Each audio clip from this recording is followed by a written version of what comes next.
সুপ্রভাত নিউজ 24 আমি অনস্বর রয়েছে আপনার সঙ্গে। মাসের তৃতীয় দিন আজ, কিন্তু ছবিটা আদৌ বদলেছে কি?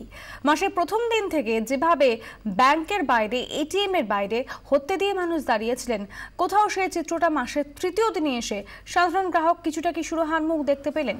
সেই প্রশ্নই রাখছি আমরা আমাদের প্রতিনিধি মৌমিতা চক্রবর্তীর কাছে। মৌমিতা রয়েছেন আমাদের প্রতিনিধি স্ট্র্যান্ড রোড থেকে সরাসরি। মৌমিতা, এটিএম এর সামনে দীর্ঘ লাইন, সেটা বোধহয় 8ই নভেম্বর থেকে শুরু হয়েছে। মাসের পয়লা দিনের পর থেকে সেই চিত্র বোধহয় আরও একটু বদলেছে। পেনশনাররা এবং যারা মাইনে তুলছেন তারা দীর্ঘ লাইন দিয়ে আছেন, দাঁড়িয়ে রয়েছেন, টাকা তুলতে পারছেন না। বহু এটিএমে টাকা নেই, যদিও বা টাকা মিলছে সেটাও 2000 টাকার নোট, 100 টাকার নোট এখনো সত্যি অমিল। আজকে চিত্রটা কিছুটা হলেও বদলাচ্ছে।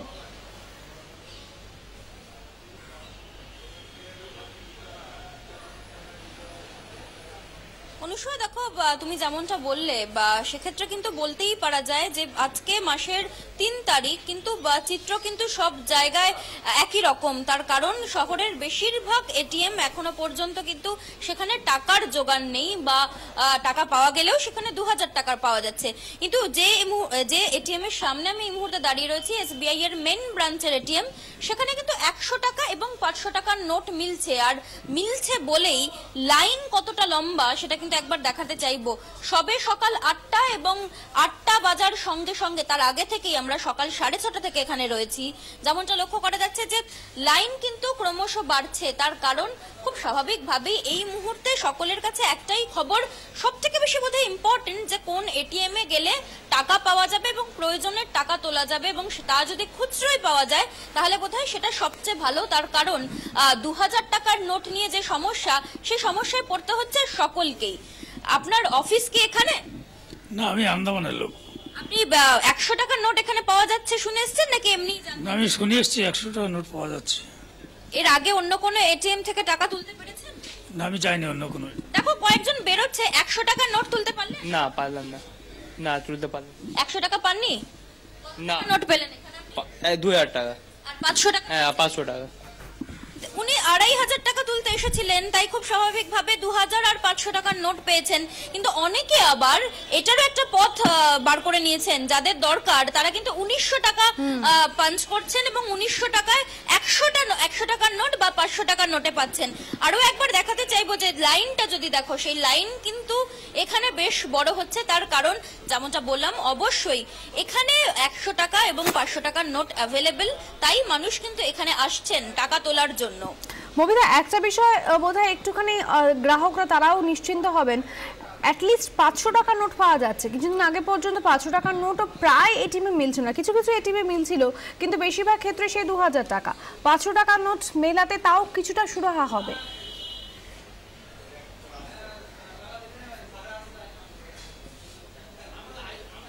একদমই তাই। তার কারণ যারা এখানে এসছেন, যেমনটা বললাম যে 100 টাকা এবং 500 টাকার নোট কলকাতা শহরের বেশিরভাগ এটিএম এই কিন্তু পাওয়া যাচ্ছিল না। তাদের সাথে একবার কথা বলার চেষ্টা করব। আপনি অন্যান্য এটিএম এ গেছেন না ডিরেক্ট এখানে? না, ডিরেক্ট এখানে এলাম। এখানে 100 টাকা 500 টাকা পাওয়া যাচ্ছে, কতটা হেল্প? অনেকটাই হেল্প হবে। এর আগে কোন এটিএম এ টাকা তুলেছেন? হ্যাঁ হ্যাঁ, গেছি। টাকা নোট পেয়েছেন? 2000। খুচরো করতে পেরেছেন? না, 2000 টাকার নোট কেউই খুচরো করতে পারছেন না, কিন্তু হ্যাঁ। এখানের অ্যাডভান্টেজ অবশ্যই যে এখানে 100 টাকা আর 500 টাকার নোট পাওয়া যাচ্ছে, তাই হ্যাঁ। এসেছেন। আপনি সত্যি এর আগে মৌমিতা, অন্য কোনো এটিএম এ গেছেন? তা বলতেই হচ্ছে যে সকাল থেকে মানুষ যারা লাইনে দাঁড়িয়েছেন, কোথাও আবারও অপেক্ষা। প্রত্যেক দিনের শুরু বোধহয় এভাবেই হচ্ছে, অপেক্ষা টাকা পাওয়ার জন্য এটিএম এর সামনে, ব্যাংকের সামনে লাইন দিয়ে। সাধারণ মানুষ নয় এই অপেক্ষাটা করছেন, কিন্তু বোধহয় সব থেকে বেশি কষ্ট হচ্ছে সিনিয়র সিটিজেনদের। কারণ তারা আজ বয়স পেরিয়ে এসেছেন, সেই বয়স যে বয়সে তারা লাইনে দাঁড়াতে পারবেন। বয়স তাদের আজ অসহায় করে দিয়েছে। দুহাত সামনে পাতা, ভিক্ষে নয়, নিজের হকের টাকার অপেক্ষায়। সকাল গড়িয়ে দুপুর, আর ঘন্টার পর ঘন্টা ঠায় দাঁড়িয়ে থাকা। পায়ে ব্যথা, দাঁড়াতে কষ্ট। বসে থাকুন, একদিন আসুন, পরদিন আসুন, কিন্তু টাকা তার দেখা নেই।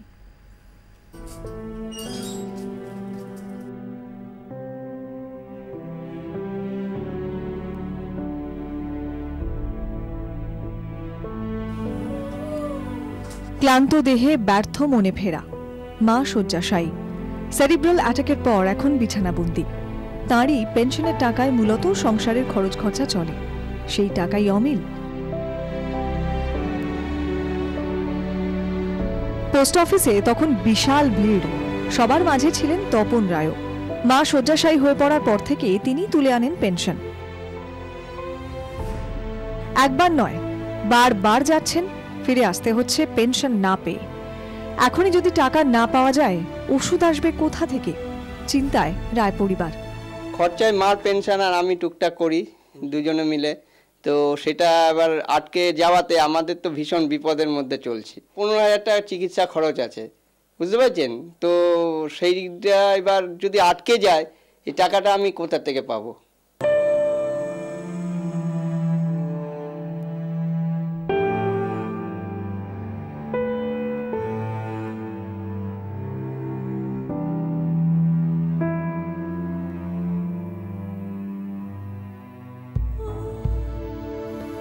দম যেন ফুরিয়ে আসছে, তবু ছুটছেন প্রতিদিন।